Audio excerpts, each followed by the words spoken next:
정신적 자원이 없다. 그게 문제다. 정신적 자원이 없다. 그게 문제다라는 제목으로 하나님 말씀 증거하도록 하겠습니다.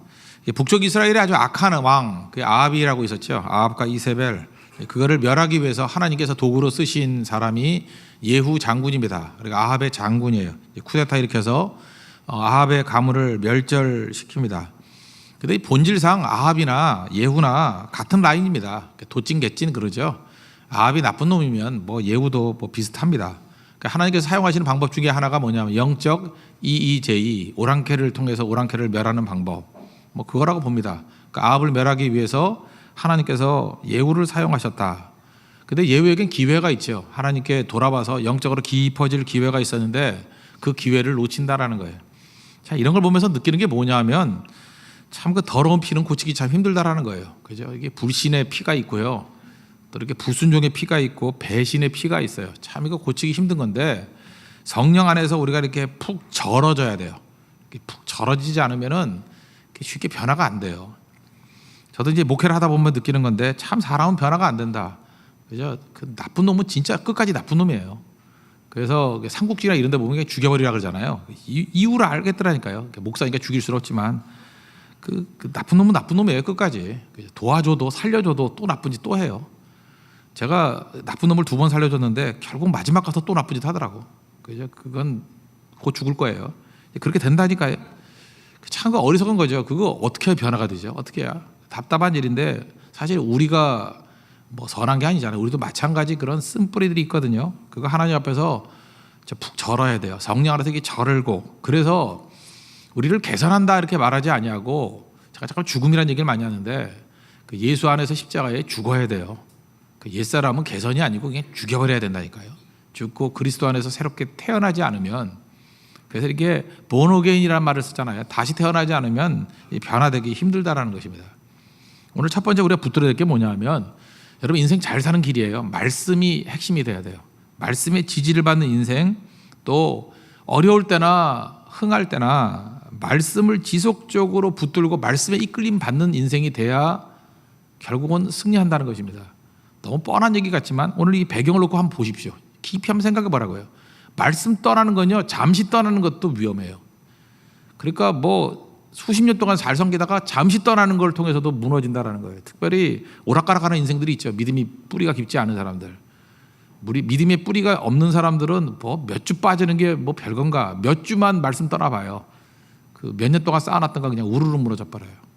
그러니까 지속적으로 말씀 앞에 매어 있어야 되겠습니다. 이 모습이 있어야 된다는 것입니다. 예후 얘기하는 거예요. 예후가 사실 우리하고 비슷하거든요. 나쁜 놈이거든요. 하나님께서 은혜를 주셔서 사용하실 뿐이지 속이 변화가 된 사람이 아니라는 거예요. 예후 같은 성향의 사람들, 나입니다. 나 자신이에요. 말씀을 한순간도 떠나서는 안 된다라는 것입니다. 여기 보니까 예후가 지금 한참 담대해요. 담대하게 뛰어다니는 이유가 뭘까요? 우리의 담대함의 뿌리는 어디서 나오냐면 말씀대로 한다, 거기에서 나옵니다. 하나님의 뜻대로 한다. 즉 하나님의 뜻대로 하나님 명령 받아가지고 하는 거 아니에요. 그러니까 예후가 오래간만에 담대한 거예요. 이렇게 하나님의 뜻대로 하나님 말씀대로 한다 그러면 위험도 무릅습니다. 우리가 두려운 이유가 뭔지 알아요? 왜 두렵죠? 하나님 말씀과 반대로 가니까, 죄 지으니까 두려운 거죠. 하나님의 뜻대로 하는 게 아니고 내 욕심대로 사니까 두려운 거죠. 하나님의 뜻대로 말씀대로 산다 그러면 담대함이 있다라는 것입니다. 그래서 악을 통제하는 길이 뭐냐? 우리가 어떻게 하면 악을 이기죠? 그냥 말씀대로 흥분되게 살면은 악은 이기게 돼 있어요. 악에 대해서 담대함이 있다라는 건 뭐냐? 진짜 담대함은 하나님 말씀대로 살 때 능력이 임하게 된다는 것입니다. 근데 죽었던 악도 부활을 합니다. 언제 부활을 해요? 하나님 말씀이 사라지면 악이 부활해요. 또 말씀이 흐릿해지면 악이 부활한다고요. 그래서 우리 속에서 맨날 하나님께로 갔다가 악이 부활했다가 하나님께 갔다가 악이 부활했다가, 이유가 뭐예요? 지속적으로 말씀에 붙들리지 않으니까 오락가락하는 인생이 된다라는 것입니다. 그러므로 여기서 우리 지혜가 뭐예요? 말씀에 지속적으로 붙들려 있어야 된다는 거예요. 지속적으로 말씀이 나를 이끌어가는 인생을 살아야 된다는 것입니다. 그러면 현실적인 어려움들은 이기는 거예요. 그래서 여러분 상황을 놓고 너무 많이 기도하지 말고, 대적을 놓고 너무 많이 기도하지 말고 그냥 평생의 삶이 말씀에 이끌려가는 인생이 되기를 원합니다. 그러면요, 사람에 관계없이 상황에 관계없이 언제든지 승리할 수 있다라는 것입니다. 지금 예후가 한동안 지금 아합도 죽이고 이렇게 기세 등등합니다. 하나님께서 이제 도울 자를 보내줘요. 왜냐? 이건 외적인 힘으로만 강한 거거든요. 하나님께서 그에게 내면에 신앙의 세계에 뿌리를 내리게 하기 위한 하나님의 도구로서 레갑 자손 여호나답을 보냅니다. 15절을 보십시오. 예후가 거기에서 떠나가다가 자기를 맞이하러 온 사람이 있는데 레갑의 아들 여호나답, 그에게 이제 얘기할 때 뭐냐면 너 우리 편이니? 그랬더니 니네 편이다. 그랬더니 손잡고 같이 만났다, 그런 얘기예요. 여러분, 레갑 자손, 이 레갑 그러면 인상적인 게 어디서 알 수 있죠? 레갑에 대한 자세한 설명, 예레미야 35장. 예레미야 35장을 보면요, 거기 독특한 레갑 자손에 대해서 한 장이 이렇게 할애돼 있어요. 그 레갑 자손이란 게 뭐냐? 예레미야 35장에 보면 레갑 자손 가운데 요나답이라는 사람이 하나님께서 주신 은혜가 너무 커가지고 우리 자손들은 이제 대대로 자손 대대로 포도주 먹지 않는다. 이게 서약했어요. 포도주 먹지 않는다. 그 다음에 개인적으로 토지를 소유하지 않는다. 그리고 이렇게 인간적인 성읍 만드는 집을 짓지 않는다. 그러니까 텐트 생활한다는 거예요. 장막 생활한다. 그래서 뭐 나시린 서약 비슷하게 했어요. 근데 혼자만 한 게 아니라 우리 집안은 대대로 이렇게 산다. 그렇게 얘기한 거예요. 하나님께서 이 레갑 자손을 들어가지고 이스라엘의 불순종을 지금 얘기하는 거예요. 야, 너 레갑 자손 알지? 왜냐하면 이스라엘 백성들도 알거든요. 독특한 형태로 살아가는 말씀의 사람들이기 때문에, 좀 지나칠 정도로 말씀대로 살아가는 민족이기 때문에. 레갑 자손 맞지? 레갑 자손이 저렇게 사는 거 내가 명령한 거냐? 아니다. 그 조상 중에 레갑 자손 중에 한 사람 요나답이 이렇게 살자고 결정한 거예요. 그랬더니 그 후손들이 그 말대로 순종했어요, 안 했어요? 순종했다라는 거예요. 그래서 몇 대가 내려올 때까지 계속 레갑 자손은 그런 식으로 포도주도 안 마시고 토지도 소유하지 않고 집도 짓지 않고 텐트 생활하고 있더라. 그러면서 하나님께서 이스라엘에게 묻는 거예요. 야 임마, 사람이 하는 말도 저렇게 의리를 지키고 말씀대로 순종하잖아. 레갑 자손 대단하지? 근데 나는 하나님이잖아. 하나님이 내가 준 말씀 니네들 왜 안 지키는 거야? 말이 되냐? 사람의 얘기도 저렇게 잘 지키는데 하나님이 내 얘기를 안 지킨다는 게 말이 되냐 하면서 하나님이 이상하다 하는 게 예레미야 35장이에요. 그리고 여기 또 한 번 레갑 자손이 등장해요. 여호나답, 예후에게 하나님께서 보내는 거예요, 이 민족을. 그래서 그에게 하나님 말씀의 깊이를 내리도록, 좀 극단적인 깊이를 내리도록 하나님께서 기회를 주신 거예요. 레갑 자손 그러면 제일 비슷한 게, 혹시 여러분들 그 필라델피아, 그 펜실바니아 그쪽 가보면은 아미시라고 있습니다. 아미시. 뭐 죄송합니다. 간 사람이 없겠지. 거길 누가 갔겠어, 그죠? 아미시라고 해서 한 17세기 이게 형태로 그대로 살고 있어요. 옛날 형태로. 그래서 뭐 자동차도 안 타고 마차 끌고 다니고, 뭐 옛날 옷 입고, 농사 짓고, 자기들 그렇게 사는 아미시 마을이 있어요. 아미시 마을. 그래서 필라델피아 가는 사람들, 동부 쪽 가는 사람들 가끔씩 한번 들리던데, 그죠? 한번 인터넷 같은 데 한번 찾아봐요. 아미시 사람들. 이제 그런 사람이 레갑 자손이에요. 레갑 자손 철저하게 전통대로 살아가고 조상의 가르침과 교훈대로 살아가던 족속. 근데 그 레갑 자손이 와가지고, 여호나답이 와가지고 예후를 만난 거예요. 그죠? 우리 힘을 합치자. 하나님이 우리를 보냈다라는 거죠. 그죠? 힘을 합쳐서 같이 일을 하자. 하나님께서 지금 예후에게 기회를 주신 거다라고 생각을 합니다. 어느 교회나 가정이나 국가도요, 제가 볼 때 이 레갑 자손이 다 존재하는 거예요. 레갑 자손은 남은 자, 렘넌트를 상징하는 겁니다. 남은 자. 남은 자라는 건 뭐냐 하면 이런 거예요. 교회 전체가 대부분 이제 상식 갖고 움직여야 되잖아요. 상식과 합리성. 하나님께서 상식과 합리성을 무시하는 게 아니에요. 근데 일부분은요, 한 0.1%나 1% 정도는 이 합리성이나 상식을 벗어날 정도로 좀 과도하게 지나치게 섬기는 사람들을 하나님이 남겨둘 때가 있어요. 예를 들어서 교회도요, 이렇게 기도도 뜨거워져야 기도가 나오잖아요. 또 기도가 또 냉랭해지면 기도가 사라지죠. 그런데 상황에 관계없이 끝까지 기도하는 성도가 전통적인 교회는 있어요. 적을 때는 한 2명, 많을 때는 한 10명, 한 20명만 되면 그 교회는 정말 능력 있는 교회예요. 그런데 기도의 물결이 싹 사라지면 아무도 기도 안 해. 뭐 교역자도 기도 안 하고 성도도 기도 안 해. 그걸 개척교회라 그래요. 아무도 없어요. 그래서 개척교회는 힘이 없는 거예요, 사실은. 그게 껍데기만 개척이라서 그런 게 아니라 뿌리가 없는 거예요, 뿌리가. 레갑 자손 같은 그런 사람이 나와야 되는 거예요. 그게 재산이에요. 저는 우리 교회는 있다고 생각해요. 그죠? 없지 않아요. 있어요. 있으니까 이 정도로 유지되고 있는 거죠. 그런데 레갑 자손이 눈에 띄진 않아요. 근데 굉장히 중요한 겁니다. 또 하나 이 수요일 날 제가 그러잖아요. 수요일 날 비 오는 날 주님이 오실 것 같다고. 수요일 날 비 오는 축축하고 아예 추우면 또 괜찮아요. 추우면 눈 오면 또 낭만이라도 있지. 하여튼 기분 되게 나쁜 이상한 날, 밖에 나가고 싶지 않은 날. 예, 그럴 때도 예배 안 빠지는 정도가 있어요. 알아요? 비가 오나 눈이 오나 그런 표현 쓰잖아요. 비가 오나 눈이 오나. 그게 가치가 없는 건지 알아요? 굉장히 가치 있는 거예요. 그 사람이 레갑 자손이에요.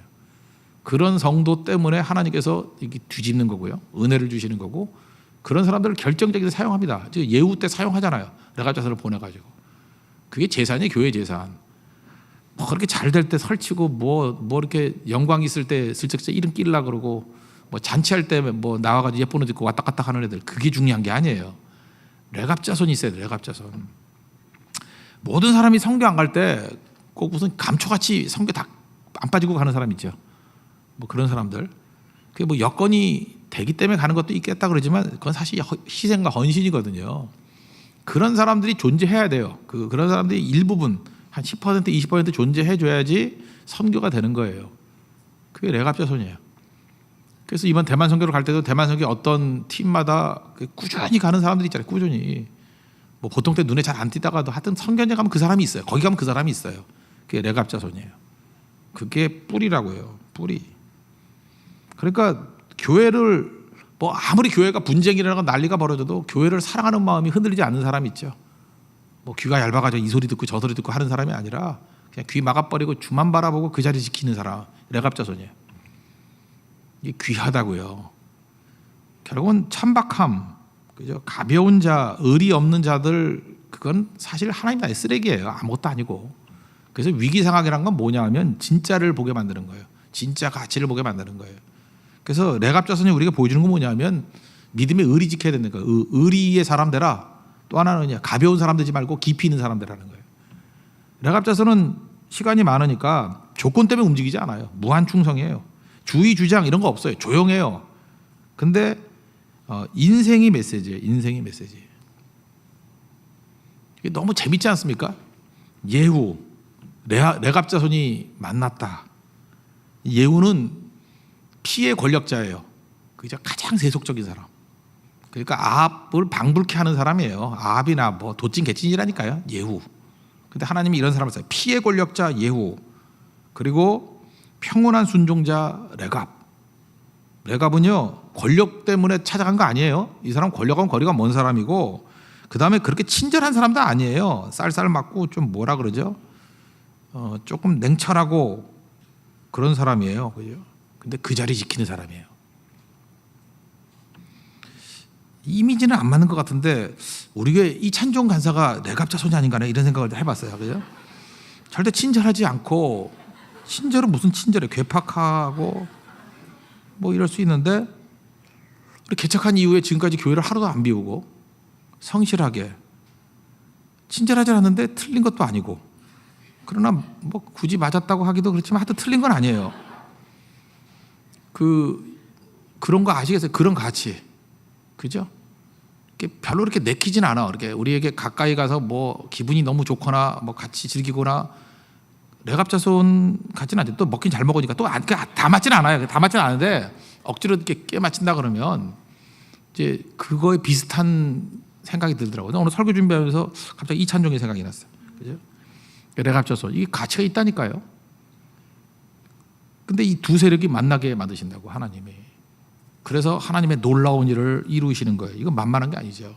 조선 건국을 할 때 저는 역사의 신비라고 생각하는데, 아이러니라고 생각하는데, 군사 세력 무식했어요. 그리고 엄밀히 말하면 우리 한민족이 아니란 소리도 있어요. 이 사람은 그 여진족일 가능성이 크다고. 이성계는 여진족일 가능성이 커요. 그죠? 또 이런 얘기하다 또 전주희 씨한테 얻어 터지겠다. 하여튼간에 그래요. 하여튼 좋으신 분이에요. 하여튼간에 근데 군사 세력 이성계. 근데 아무리 봐도 순수한 우리 라인은 아닌 것 같아요. 그죠? 하여튼 그런 이성계, 군사 세력 이성계. 가장 학자적인 성리학적 세력인 정도전. 이성계와 정도전이 만날 수 있는 확률 엄밀히 말하면 제로예요. 근데 시대가 두 사람을 만나게 만들고, 만나는 게 아니라 손을 잡게 만들고, 그래서 나라를 세우게 된 거예요. 이건 진짜 역사의 기적이에요. 사실은 이성계 혼자로는 나라 못 세웁니다. 금머리 갖고 되나요? 무식한 군인인데요. 정도전 갖고 안 돼요. 이건 탁상공론이죠. 안 된다고. 그래서 제가 볼 때 예후와 그 레갑 자손이 만나는 것이 뭐 이런 느낌이 들어요. 이건 하나님의 특별한 섭리가 있는 것이다, 이렇게 말할 수 있다는 것입니다. 하나님이 여호나답을 보내잖아요. 레갑 자손을 보내서 예후를 만나게 한다고. 우리 인생 가운데도 이런 일이 있다는 것입니다. 여러분 인생 가운데 여호나답, 레갑 자손을 하나님이 보낼 때가 있어요. 그때 그걸 통해서 우리의 당장의 필요를 채워줘요. 즉 예후의 문제는 뭐예요? 정통성의 문제예요. 정통성 없는데 하나님의 사람 레갑 자손이 함께했다. 정통성이 이제 뒷받침되는 거예요. 거기다 마음의 불안감이 사라지는 거죠. 하나님의 지지와 공감이 있다. 여러분 목회자나 여러분 성도들에게 제일 큰 힘이 뭡니까? 지금 상황이 좋고 어렵고의 문제가 아니잖아요. 이건 하나님이 기뻐하시는 일이야. 하나님이 지지하는 일이야. 하나님께서 원하시는 일이야. 그러니까 생명 걸고 하는 거 아니에요? 그거 아닙니까? 우리가 이렇게 예배를 드리고 기도를 하고 선교하고 이거 하나님의 뜻 아니에요? 인간적인 게 들어가는 게 조금씩 보이기 시작한다 그러면 누가 그걸 하겠어요? 누가 시간과 물질과 자기 인생을 바치겠냐고.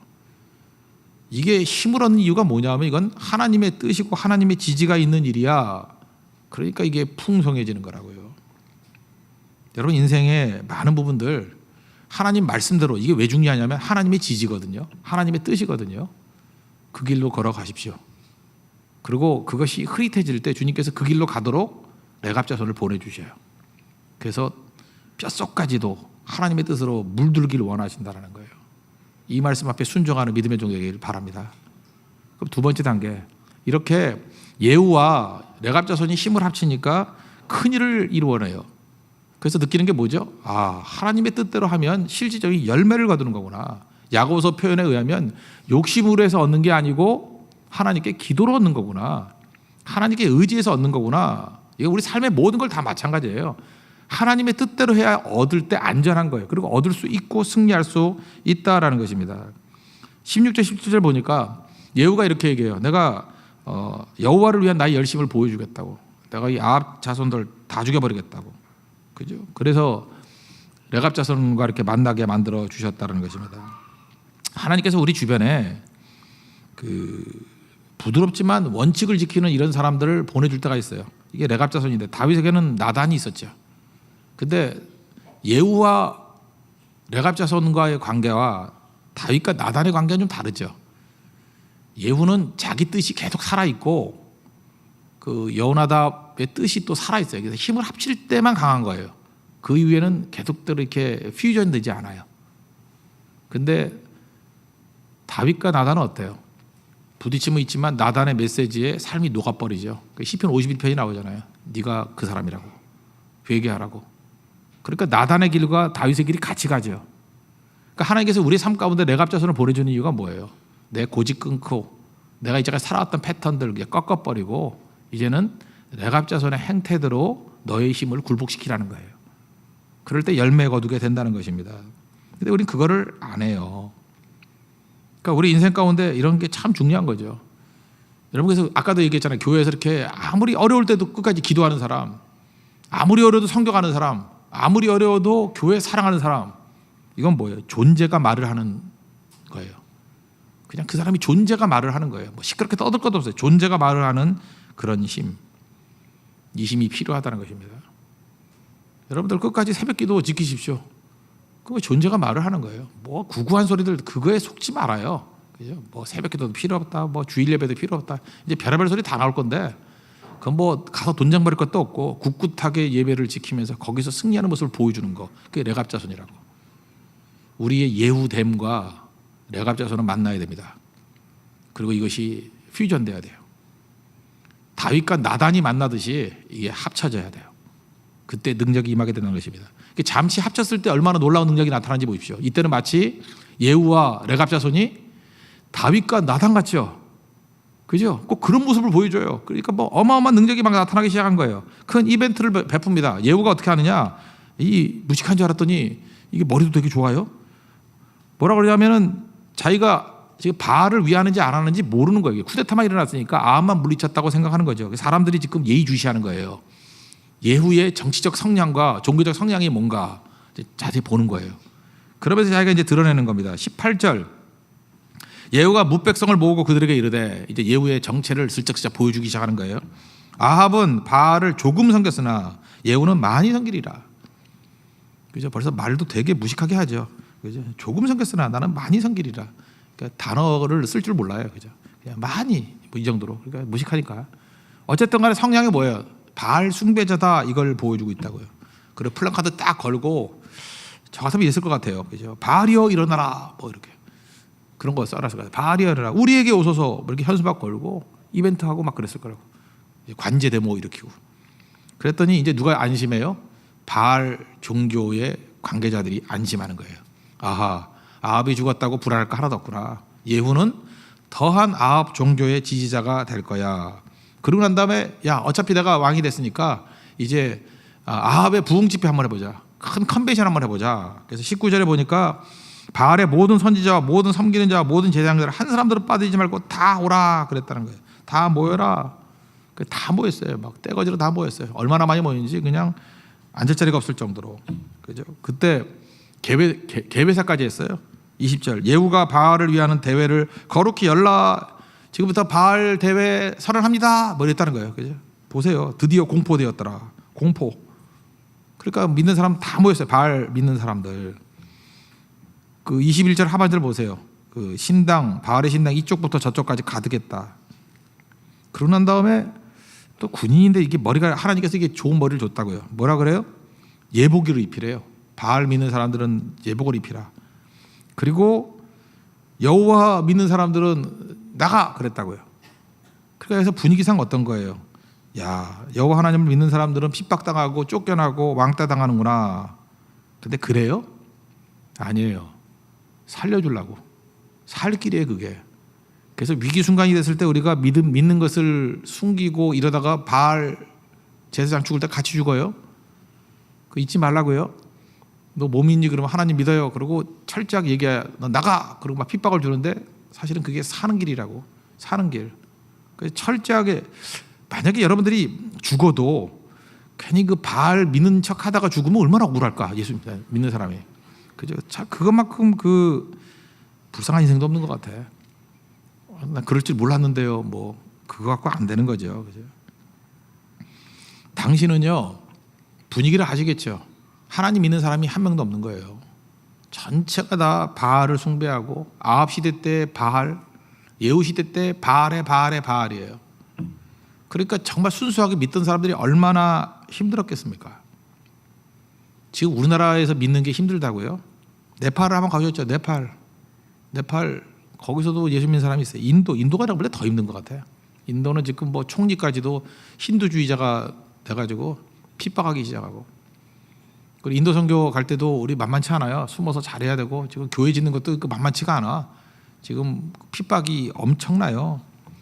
뭐 무슨 스탄이라는 거 붙는 나라들 있죠. 우즈베키스탄 뭐 이렇게, 카자흐스탄. 거기 제 그 동료 되시는 목사님들 뭐 선교사로 가 계시는데 뭐 얘기를 들어보면은 정말 힘든 거예요. 북한에도 교회는 있어요. 예수 믿고 성경책 발견되면은 교화소 끌려가가지고 강제 노동 8년 뭐 10년 이렇게 한대요. 그 성경책 들고 다니면은 그냥 벌금 100만 원만 준다 그래도 다 집어던질 걸? 그런 사람 많을걸요? 아니면 뭐 구치소에 한 일주일만 집어넣는다 그래도 예수 믿는 사람 없어지고 그럴 거예요. 그래서 그때 진짜와 가짜가 나오는 거예요. 이제 그런 시대가 오거든요. 시기마다 와요. 항상 여러 가지로 경제적인 압박과 물리적인 압박 뭐 이런 것들이 오거든요. 그때 알고 쫙 갈라지는 거예요. 뭐 진짜가 누군지 몰라요. 지금 그때 가보면 아는 거지. 근데 정말 어려울 때가 오잖아요. 이때에 하나님을 믿는 사람과 아닌 사람이 갈라지는 일들이 막 벌어지잖아요. 당시로 보면은 돈이 지배하는 것 같고, 권력이 지배하는 것 같고, 줄이 지배하는 것 같고, 이때 느낌은 뭐예요? 어두움이에요. 아, 하나님은 살아계신가? 엘리야의 하나님 어디 계시나? 그죠? 엘리야의 하나님이 갈멜산에서 역사하셨잖아요. 그 하나님은 어디 계시나? 다시 이렇게 바알 종교가 부흥을 일으키고 이게 뭔가 가장 절망일 때 하나님 백성들은 모든 시선을 주님께 돌린 사람들이 있었어요. 근데 그때가 가장 어두울 때였어요? 아니에요. 바알의 최선봉의 선줄 알았던 예후가 하나님의 종이었고, 이제까지 우리가 계산해도 넣지 않았던 조용하게 존재만으로 힘을 줬던 레갑 자손들이 힘을 합쳐서 뒤집어 버리는 거예요. 이날 여기 모인 사람들 다 죽여버렸어요. 80명의 레갑 자손들이 밖에 서 있어가지고 다 죽여버렸다니까요. 24절 보십시오. 우리가 번제와 다른 제사를 드리러 들어갈 때 예후가 80명을 밖에 두며 그 다음에 뭐라 그래요? 한 명이 살려주면 니네 죽여버린다 그러면서 다 죽여버렸다니까요. 그리고 얼마나 철저했는지 그 바알 신당이 있는 것을 변소로 만들었대요. 성경에서 변소라는 단어가 있는지도 알았네, 그죠? 화장실 만들어 버렸대요. 그러니까 뭐 잿더미를 만들어 버렸죠, 잿더미로. 아합 종교의 특징이 무엇입니까? 아합 종교는 두 가지예요. 착취 문화, 음란 문화예요. 그러니까 원래는 토지는 팔 수 있는 게 아니었거든요. 근데 아합이 바알의 제도를 들고 와서 바꿔버렸어요. 사고 팔 수 있게. 여러분, 사고 팔 수 있으면은 머리 좋은 사람이 땅 더 많이 차지하겠죠. 그렇지 않아요? 그래서 결국은 땅들이 그걸로 다 넘어가 버리는 거예요. 제도를 통해서 힘 있고 머리 좋은 사람들이 다 차지하게. 그게 바알이에요. 근데 진짜 하나님의 백성이라고 하면 뭐예요? 그 머리 안 도는 바보들도 자기 것을 지킬 수 있는 구조를 만들어 주는 거죠. 바알은 그런 거고 그 안에 또 음란 문화도 있고 이런 거라는 거예요. 그죠? 근데 이 모든 것들을 하나님께서 한 방에 날려버려요. 이게 언제 이루어져요? 가장 어두울 때 이루어진다는 거예요.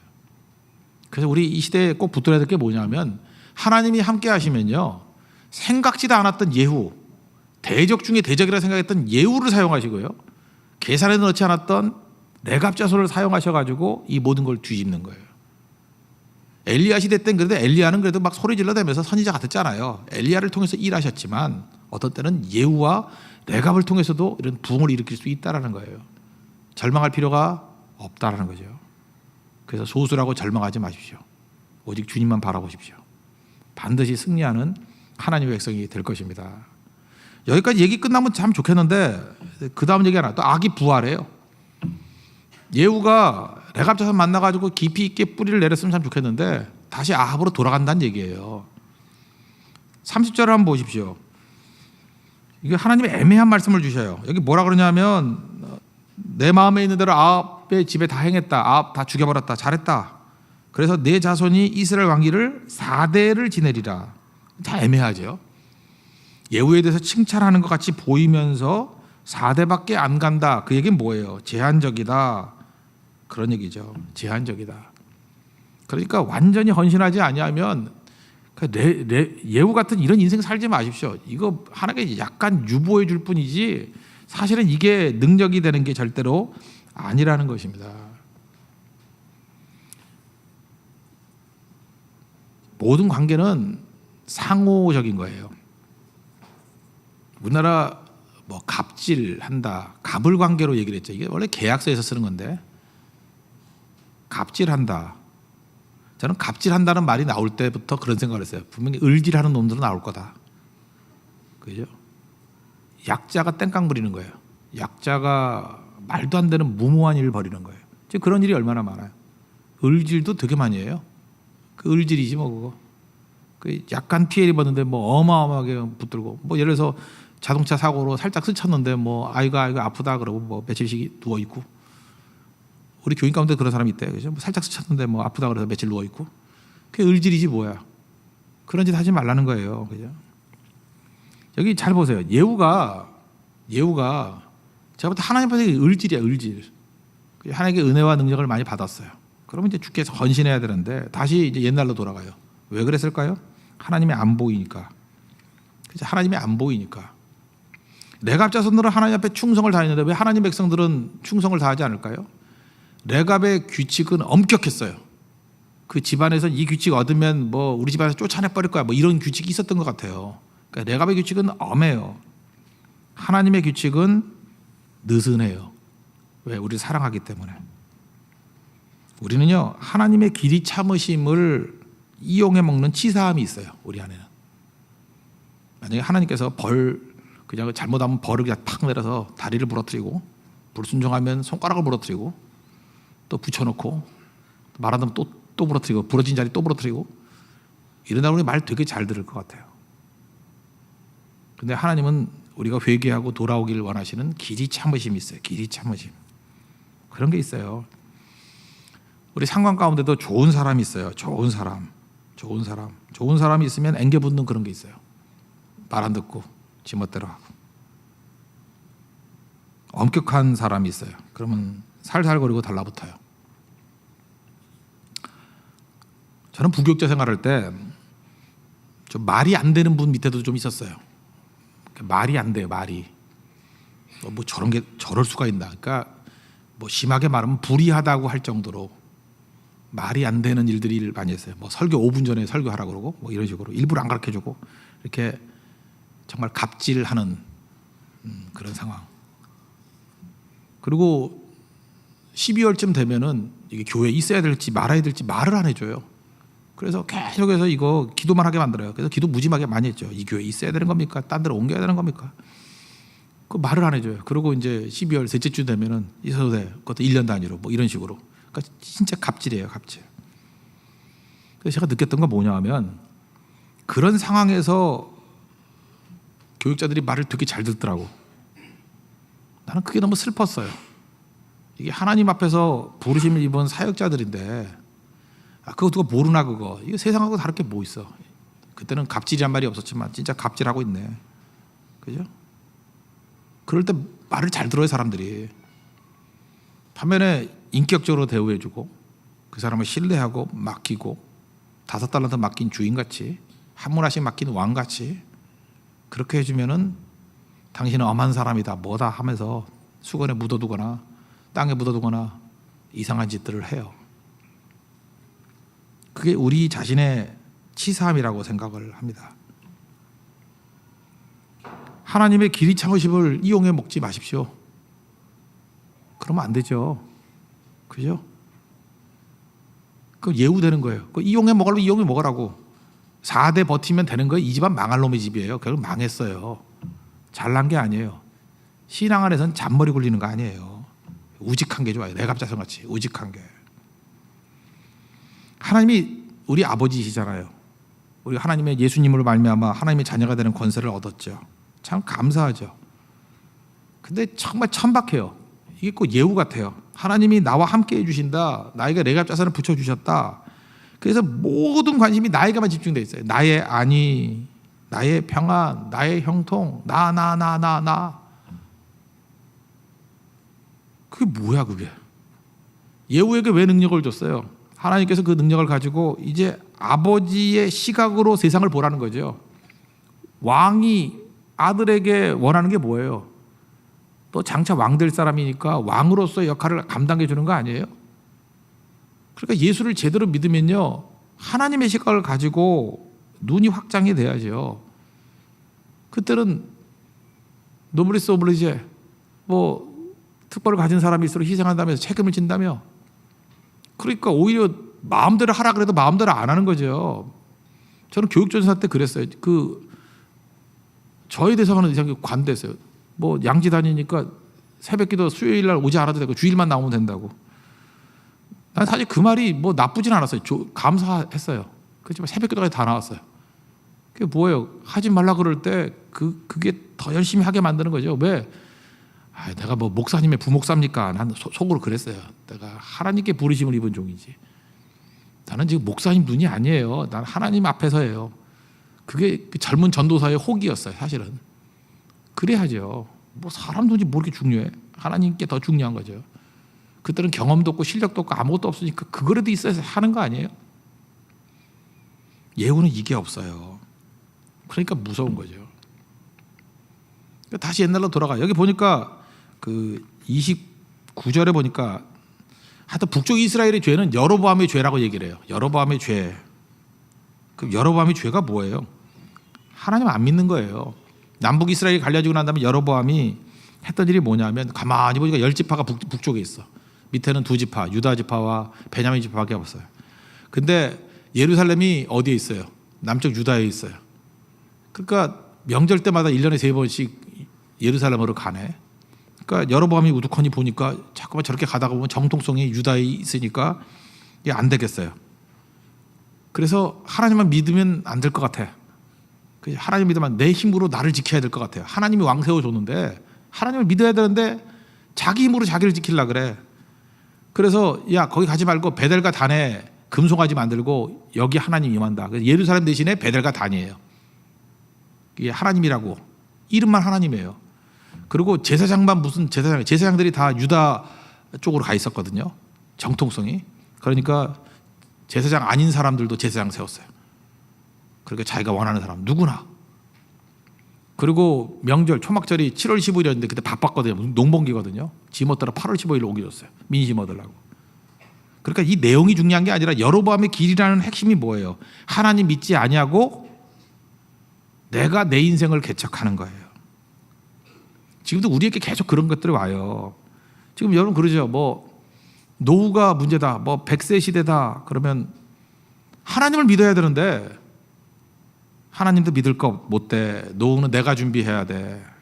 그러면서 자기가 디자인한 거 자기 계획대로 살라 그래요. 참새도 먹이 싫은 하나님인데 한 방에 훅 날아가는 거 모르고 하나님을 안 믿어요. 노후 그러면 하나님이 생각나야 되는데 지금 뭐 연금이 생각이 나고 그래요. 취업이 잘 안 된다 그러면 어떻게 먹고 살아. 그래서 하나님이 생각이 안 나고 자기 방법이 생각나고 뭐 결혼이 잘 안 된다 그러면 하나님이 생각이 안 나고 무슨 결혼 정보 업체가 생각이 나고 잠깐 그런 거예요.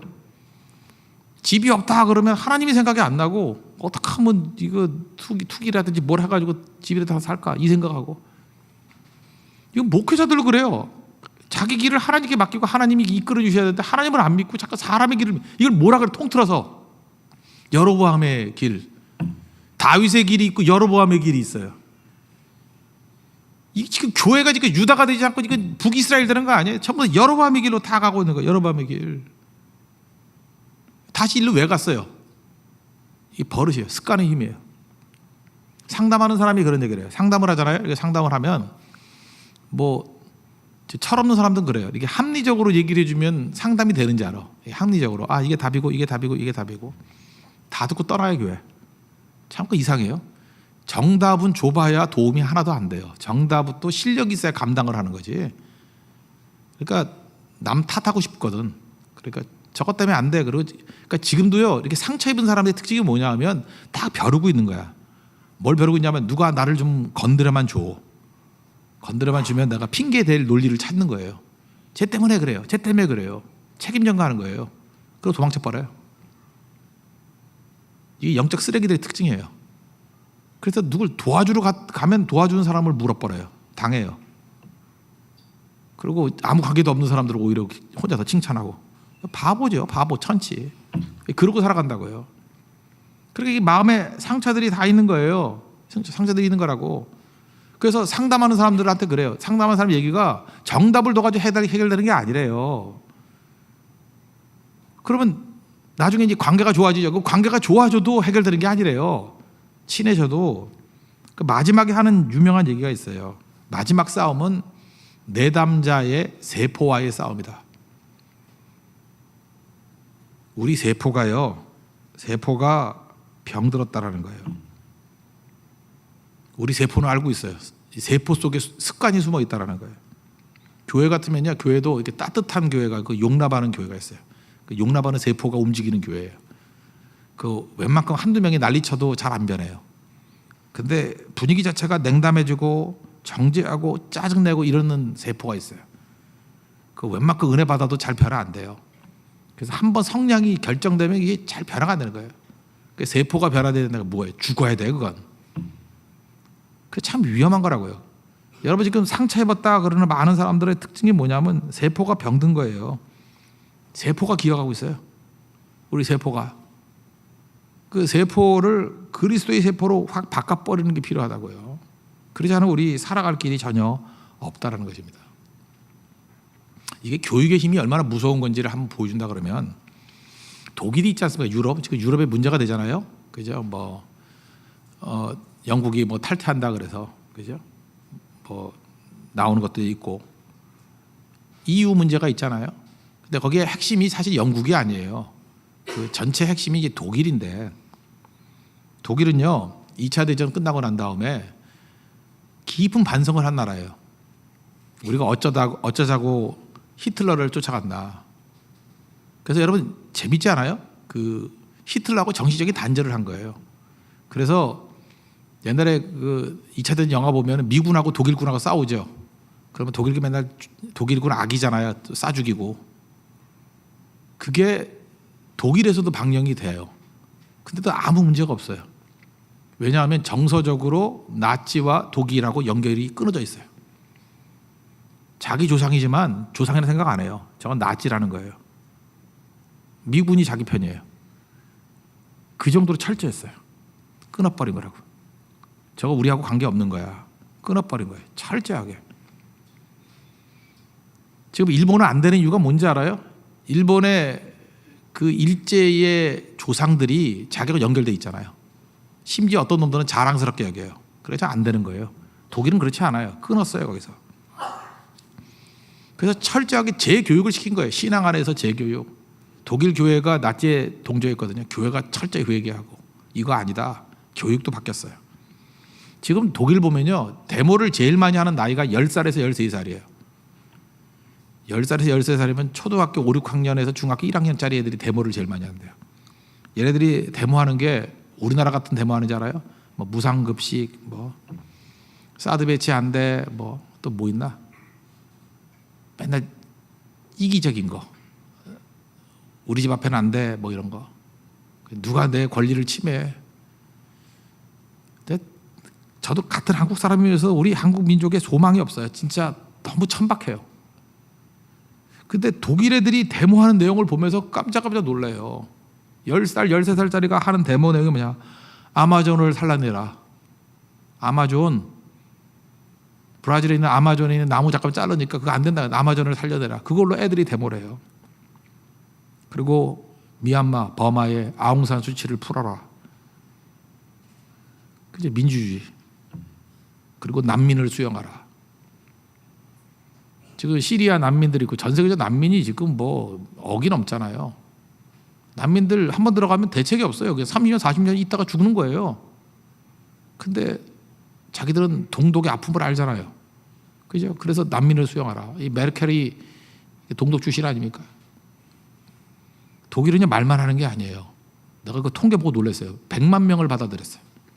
시리아 난민. 우리나라 시리아 난민이 아니라 무슨 난민이라 그러면 100만 명 받아들일 것 같아요? 우리는 당장 얘기하는 게 뭐예요? 거기서 외부에서 굴러들어온 것이 우리의 뭐 치안에 문제가 있다. 뭐 우리에게 불편을 준다. 통일이 됐다고 합시다. 통일이 됐어요. 북한에 있는 사람들이 남한으로 내려올 거 아니에요. 살기 좋다고. 그러면 서울에 북한 사람이 한 300만 원 밀고 안 들어오겠어요? 집이 있어요? 어디 살겠어요? 우리 교회 복도에서 잘 거라고 한 50명은. 교회 안에서 한 40명 자고, 뭐 40명, 한 200명 자겠네. 그죠? 자고. 그러면 교회가 결정을 내려야죠. 쫓아내야 된다. 예배 방해된다. 그러면 통일 안 되는 거예요. 통일이 뭔지 알아요? 그걸 수용하는 거예요. 난 독일에 대해서 요즘에 생각을 달래요. 시리아 난민 100만 명을 수용했어요. 100만 명을. 영국이 왜 나간 거예요? 브렉시트가 뭐예요? 브렉시트가 뭐예요? 그 난민 안 받겠다라는 거예요. 그죠? 왜 우리 불편하게 받느냐? 독일은 감수하는데. 그러니까 독일은 말빨이 서는 거고 힘이 생기는 거고. 독일은요 통일을 하면서 그 역량을 배웠어요. 서독이 동독을 품는 훈련을 했어요. 그래서 세포까지 든든한 거예요. 원래 메르켈은 1954년생인데 서독에서 태어났어요. 함부르크에서. 근데 아버지가 목사예요. 목사님이 딸을 데리고 동독으로 간 거예요. 서독에서 동독 가는 건 가능했는가 봐요. 그때. 그죠? 가서 동독 사람이 된 거예요. 그들을 살려내겠다고. 그리고 통일이 됐을 때 동독의 입장에서 그들을 푸는 거예요. 그러니까 양다리죠. 완전 십자가예요. 서독 출신인데 동독 사람이에요. 그러니까 동서화합이죠. 최초의 메르켈 총리. 그래서 품는 거예요. 그래서 통일의 그 마인드를 가지고 유럽을 하나로 만든 거예요. 이게 뭐 잘 되니 안 되는 일이 둘째 치고 난 다음에 이 힘, 이게 무서운 힘 아니에요? 무서운 힘. 다시 한번 묻겠습니다. 우리나라가 북한을 품을 힘이 있습니까? 여러분 통일 놓고 기도할 때 난 죄송해서 못하겠어요. 북한을 품을 힘이 있습니까? 아니 셋이서 밥 먹고도 n분의 1로 나눠가지고 뭐 100원짜리도 아까워서 안 되는 사람이 북한을 품을 힘이 있어요? 통일이 뭔데요? 다 희생하는 건데. 지금 뭐 통일 얘기하고 있는 뭐 북한에 더 친북적인 발언하는 사람들 보면 걔네들 말 중에 대부분은 이기적인 얘기들이에요. 자기 주장이고 내 권리 침해하는 놈 용서 못하겠다라는 거예요. 웃기고 있네 진짜 웃기고 있네. 통일의 제일 반대 세력이에요 그게. 통일은 누가 하는지 아십니까? 십자가 외엔 통일 없어요. 희생하고 품는 거 외에 무슨 통일이 가능하겠어요? 안 되는 거죠. 예후에겐 그게 없어요. 이거 할 수 있는 사람이 누구예요? 레갑 자손이었어요. 동화가 안 되잖아요. 그러니까 자기 거 주장하니까 다시 아합 시대로 돌아가는 거예요. 악이 부활되는 거예요. 말씀 떠나버리고 왕만 된 거예요. 이건 똑같은 겁니다. 우리가 예후 같은 사람이 있어요. 빌빌대요. 뭐 돈도 못 벌고 쪼다 같은 인생 살아요. 그래서 예수 좀 믿어가지고 하나님 은혜를 부어주셨어요. 그래서 번듯하게 됐다고. 그랬더니 다시 믿음이고 뭐고 다 내팽개쳐버리고 세상으로 돌아간 거예요. 그럼 뭘 잘난 게 있어요? 그러다 망하는 거죠. 예후예요 그게. 천박함이에요. 깊이가 하나도 없어요. 그러니까 아무것도 안 되는 거죠. 얻은 게 있는 게 아니에요. 이때 여러분 궁금하지 않아요? 이스라엘이 출애굽을 할 때 두 지파 반이 요단 동편에 있었죠. 모르세요?